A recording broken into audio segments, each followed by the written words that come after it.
Yeah, I'm about to fade away, 'cause every time I wake up I feel like it's Monday, something's going. Timnas Indonesia berpotensi kedatangan pemain baru di lini tengah dengan adanya peluang Delano van der Heyden bergabung.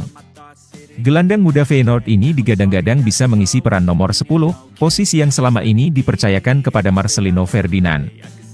Kabar semakin menarik setelah munculnya kemungkinan Patrick Kluivert, pelatih anyar Timnas Indonesia, membuka pintu untuk Delano. Jika benar terjadi, Marcelino harus siap bersaing ketat demi mempertahankan posisinya sebagai playmaker utama Garuda. Timnas Indonesia memang belum memiliki pelapis sepadan di posisi gelandang serang, sehingga Delano bisa menjadi opsi berharga. Dalam wawancara dengan Yusa Nugraha, Delano pernah mengungkapkan bahwa ia memiliki darah Maluku dari nenek dan ibunya. Meskipun belum mengetahui asal-usul keluarganya secara mendetail, ia tidak menutup kemungkinan untuk membela Merah Putih jika ada panggilan resmi. Dengan pengalaman bermain di Eredivisie, kemampuannya tentu bisa menambah kedalaman lini tengah timnas. Sebenarnya, Delano sempat mendapat panggilan dari Sintayong untuk seleksi Piala Dunia U20, tetapi ia gagal bergabung karena padatnya jadwal di Feyenoord. Klubnya saat itu meminta Delano untuk beristirahat dan menjaga kondisi fisiknya. Namun, keinginannya untuk membela Indonesia tetap besar, terutama jika ada kesempatan lagi di masa depan. Dengan pergantian pelatih di timnas, peluang Delano kembali terbuka lebar, terutama jika Kluivert memang tertarik menggunakan jasanya. Jika akhirnya bergabung, lini tengah timnas Indonesia akan semakin kompetitif dengan kehadiran Delano. Patrick Kluivert kemungkinan akan mencari formula terbaik untuk memaksimalkan potensinya dalam tim.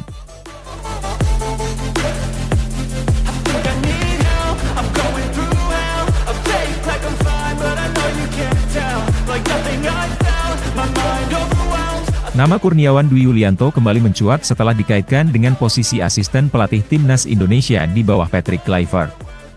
Kepulangannya ke Indonesia memicu spekulasi bahwa ia akan segera bergabung dengan staf kepelatihan Garuda. Sebagai mantan pemain Timnas dengan pengalaman kepelatihan yang cukup luas, Kurniawan memang dinilai layak untuk posisi tersebut. Namun, hingga kini belum ada kepastian apakah PSSI benar-benar akan memasukkannya dalam proyek baru bersama Kluivert. Dalam pernyataan resminya, Kurniawan menegaskan bahwa kepulangannya ke Indonesia tidak ada hubungannya dengan timnas. Ia menyebut ada urusan pribadi yang harus diselesaikan di tanah air, sehingga rumor soal dirinya menjadi asisten pelatih hanyalah spekulasi. Pernyataan ini sekaligus membantah kabar yang beredar di media sosial dan forum sepak bola. Meski begitu, isu mengenai keterlibatannya dalam tim kepelatihan tetap menarik perhatian banyak pihak. Hingga saat ini, Kurniawan mengaku belum mendapatkan komunikasi dari PSSI terkait kemungkinan bergabung sebagai asisten pelatih. Meski demikian, banyak yang percaya bahwa ia tetap menjadi kandidat kuat. Pengalamannya melatih di luar negeri dan pemahamannya yang mendalam terhadap sepak bola Indonesia bisa menjadi nilai tambah. Jika PSSI benar-benar mempertimbangkannya, kombinasi Kurniawan dan Kluivert bisa menjadi perpaduan yang menarik dalam membangun timnas. Jika akhirnya bergabung, peran Kurniawan bisa sangat berpengaruh dalam membentuk skema permainan timnas Indonesia. Sebagai sosok yang mengenal kultur sepak bola nasional, ia bisa membantu Kluivert beradaptasi dengan cepat.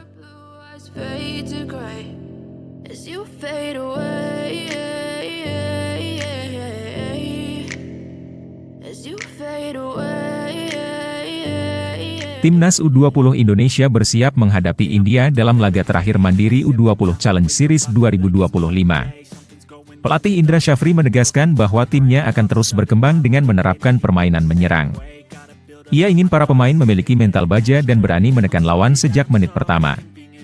Skema agresif ini sudah diuji dalam beberapa pertandingan sebelumnya dan akan kembali diterapkan melawan India. Dalam pertandingan ini, Indra Syafri akan melakukan beberapa eksperimen untuk mengasah taktik tim. Baginya, uji coba adalah kesempatan emas untuk mencoba berbagai skema sebelum menghadapi turnamen resmi. Ia ingin melihat bagaimana para pemain beradaptasi dengan formasi dan kombinasi yang berbeda.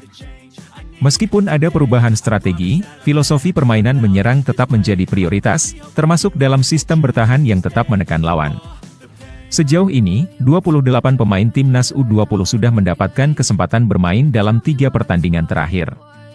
Namun, masih ada 2 pemain yang belum diturunkan, dan Indra memastikan mereka akan mendapatkan kesempatan tampil melawan India. Ia ingin melihat performa mereka dalam kondisi pertandingan sesungguhnya sebelum menyusun komposisi tim utama. Keputusan ini sejalan dengan visinya untuk memberi pengalaman bertanding sebanyak mungkin kepada seluruh pemain. Dengan cara ini, tim bisa menemukan kombinasi terbaik sebelum menghadapi kompetisi yang lebih berat. Laga melawan India bukan hanya soal mencari kemenangan, tetapi juga menjadi bagian penting dari persiapan besar Timnas U20 Indonesia menuju turnamen resmi mendatang.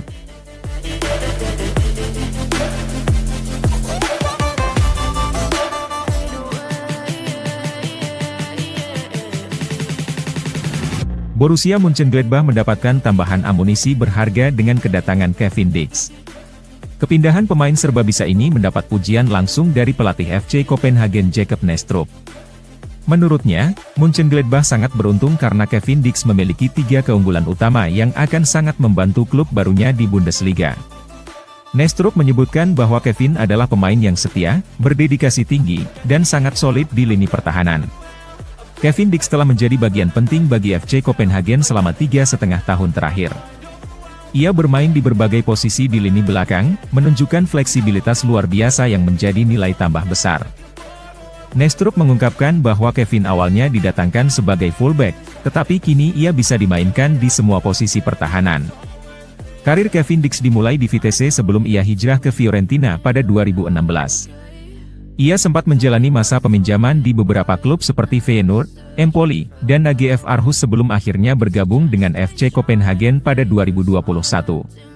Bersama klub Denmark tersebut, ia meraih 2 gelar Liga Denmark berturut-turut pada musim 2022 dan 2023, serta memenangkan Piala Liga Denmark pada musim 2023. Pada November 2024, Kevin Dix resmi menjadi warga negara Indonesia dan langsung melakukan debut untuk Timnas Indonesia dalam laga melawan Jepang di kualifikasi Piala Dunia. Saat ini, ia dihargai hingga 4,5 juta euro, atau sekitar 76,5 miliar rupiah, mencerminkan kualitasnya sebagai pemain bertahan berkualitas tinggi.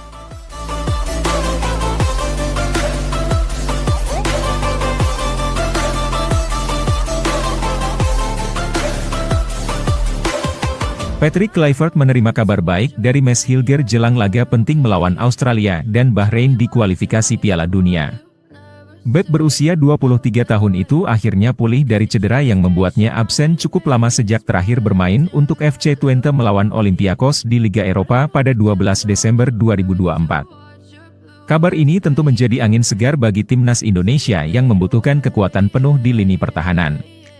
Pelatih FC Twente Joseph Oosting mengonfirmasi bahwa Mads Hilger sudah pulih sepenuhnya dan siap kembali ke skuad.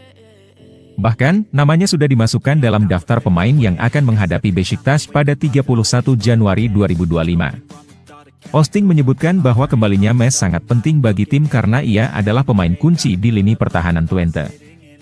Kehadirannya diharapkan bisa meningkatkan performa tim yang sempat terdampak akibat absennya sang bek.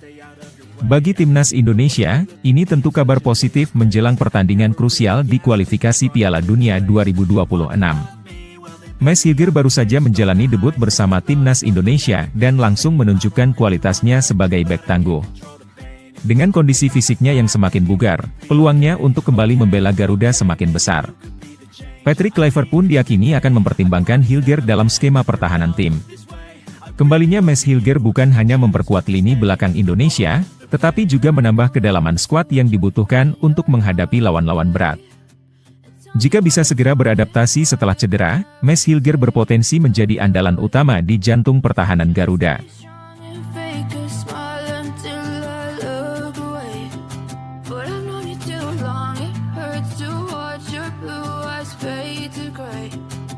Indra Syafri tetap tenang menghadapi kritik tajam yang ditujukan kepada timnya setelah beberapa hasil kurang memuaskan di laga uji coba.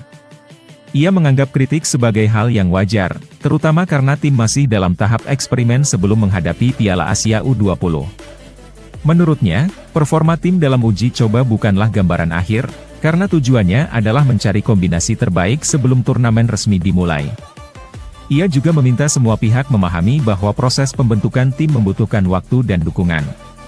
Indra menjelaskan bahwa uji coba bukan hanya soal kemenangan, tetapi juga kesempatan untuk mencoba berbagai skema dan strategi permainan. Ia tetap terbuka terhadap kritik sebagai bagian dari evaluasi, namun menekankan bahwa keputusan akhir tetap berada di tangan tim pelatih. Meski mendapat banyak sorotan, ia optimis tim akan tampil lebih baik saat kompetisi sesungguhnya berlangsung.